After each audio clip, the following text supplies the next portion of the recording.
spectacle for the ages, the coronation of Pope Paul VI.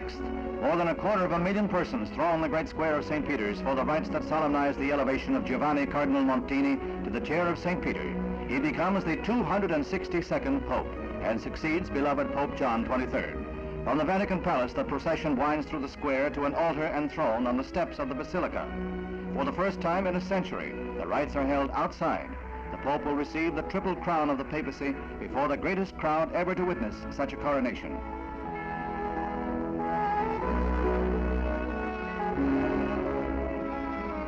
The smiling pontiff imparts his blessing without pause.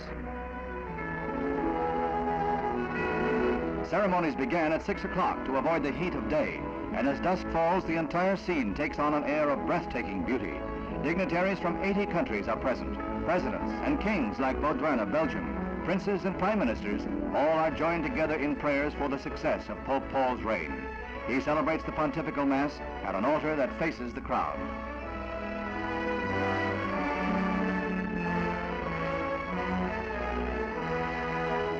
Pope Paul has pledged that his regime will follow in the footsteps of his predecessor, Pope John. When he partakes of Holy Communion before the coronation itself, it is with prayers for divine guidance.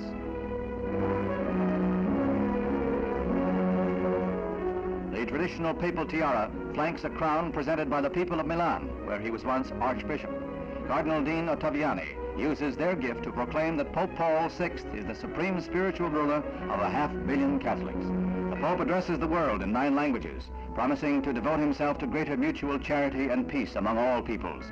This is followed by the hallowed blessings of all popes, Urbi et Orbi, to Rome and to the world. This is the climax to an ancient ceremony that was seen around the world, and Pope Paul now follows in the footsteps of St. Peter. He has already announced that he is reconvening the Ecumenical Council in September and has expressed the hope that this meeting of high church dignitaries will carry on the work of Christian unity, striving for the dignity of man.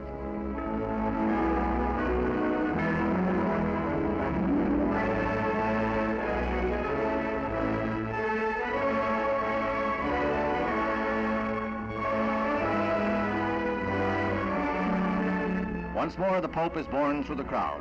Once more, he imparts his pontifical blessing. Thus begins the regime of Pope Paul VI, scholar, diplomat, humanitarian, man of God. Catholic and Protestant, Jew and Muslim, all men of goodwill, share the hope that his reign will be a long and fruitful one, that he will be a worthy successor to St. Peter.